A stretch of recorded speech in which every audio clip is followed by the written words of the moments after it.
ఒకసారి బ్యాంగిల్స్ చూసేయండి ఎంత ఎలగెట్గా ఉన్నాయో. ఈ బ్యాంగిల్స్ నేను ఎక్కడ తీసుకున్నాను అంటే మీషోలో అండి. మీషోలో ఇంత మంచి క్వాలిటీ వస్తుందని చెప్పేసి నేనైతే అస్సలు ఎక్స్పెక్ట్ చేయలేదు. చాలా చాలా మంచి క్వాలిటీ వచ్చింది.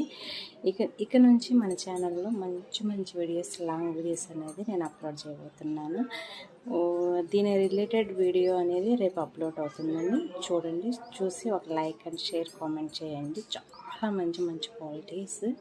నేను అసలైతే అనుకోలేదు ఇంత మంచిగా వస్తాయని. చాలా బాగున్నాయి, ఒకసారి చూసేయచ్చు. నేను వేసుకున్న బ్యాంగిల్ కూడా సూపర్గా ఉంది. ఇది కూడా మీషోలో తీసుకున్నాను. ఒకసారి చూడండి. Thank you so much. నా ఛానల్ని ఇంతవరకు సపోర్ట్ చేసినందుకు చాలా థ్యాంక్ యూ అండి. ఇంకా ముందు సపోర్ట్ చేస్తారని నేను మనస్ఫూర్తిగా కోరుకుంటున్నాను. Thank you so much.